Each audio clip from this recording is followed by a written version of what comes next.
Hi guys, Mike in the Woods here, and today's video is a bit of a controversial topic, drone use in the backcountry. Now, I know there are plenty of valid reasons to not have a drone with you out in the backcountry, but today's video is 10 useful reasons to have a drone with you out in the woods.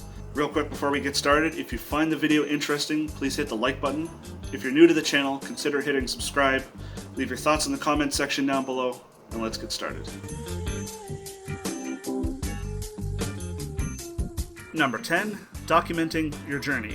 Alright, let's get the most mundane one out of the way first. If you're an annoying bushcraft bro like me, or just your average Joe who likes documenting their trips, drones offer a vast expansion to camera angles and viewpoints, especially for establishing shots. Of all the items on the list, this is the one that's the most selfish. I mean, not to be preachy, but please remember to respect all applicable no-fly zones, most importantly, the privacy of others and the impact the noise has on the wildlife around you. Number 9, supply drop. Not a lot of people know this, but some drone models, especially larger ones with the higher lift capacity, actually have a fixed or optional, remotely releasable clamp on them that could be used to fly something out to a specific location and then drop. This can be useful to get critical supplies to people who are otherwise not immediately accessible, such as those in a life or death emergency situation, or as a predetermined method for sending supplies to an expedition. Number 8, surveying and mapping.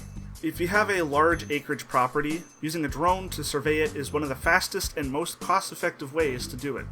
Depending on the drone model, you can get orthomosaic maps, 3D point clouds, digital surface models, digital terrain models, 3D textured meshes, contour lines, and other photogrammetry results from relevant applications.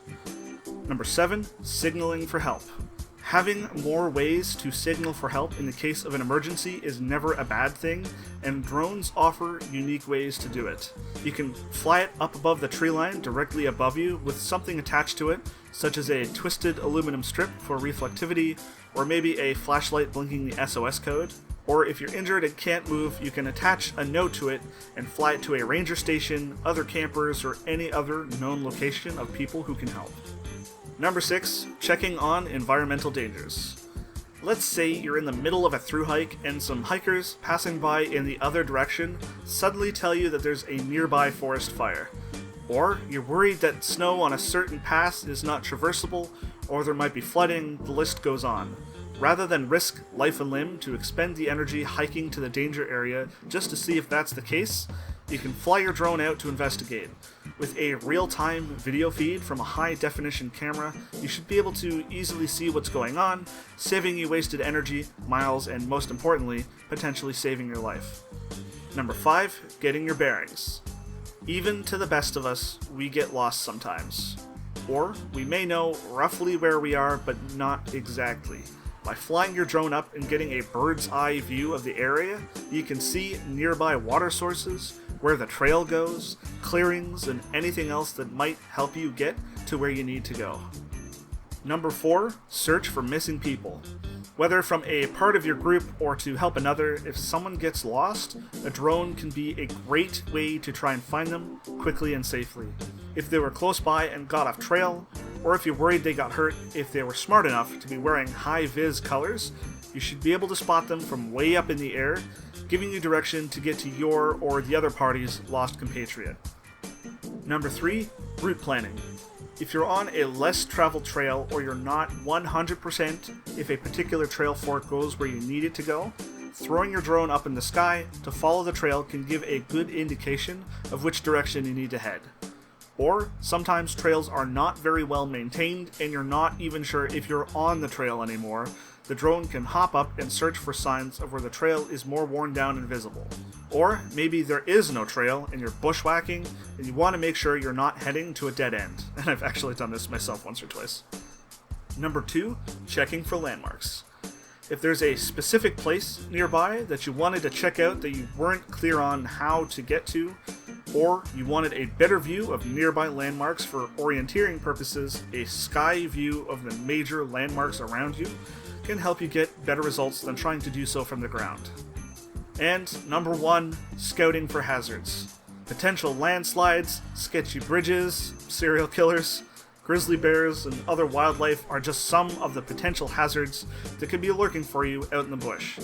If you're suspicious if something might be waiting for you up ahead or nearby, drones can help you see if the path is clear or otherwise give you preparation for what's coming. There you have it, 10 use cases for drones in the backcountry. I know some of you who are not that familiar with drone technology might be asking, how feasible is all of this? And that drones must weigh a crap ton, right? A huge faux pas for all of the ultralighters or weight-conscious people out there. Modern drones are a marvel of modern technology. Most drones nowadays have a huge array of sensors, letting them know their GPS coordinates, altitude, heading, speed, and all the other data it would need to know.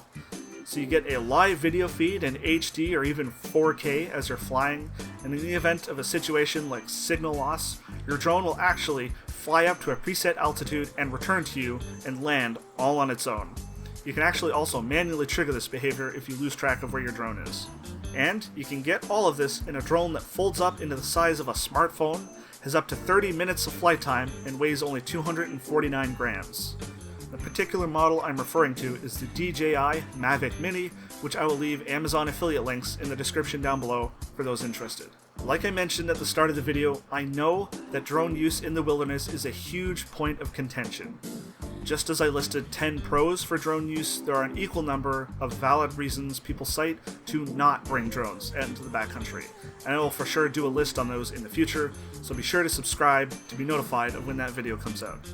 Check out my other videos if you're interested in the general topic of fun, futuristic technology and how it can intersect with traditional outdoors experiences, which is what my channel aims to explore. If you found this video insightful, please hit the like button, and if you have anything you want to add, please leave a comment in the comment section down below. Thanks for watching, guys. I will see you next time.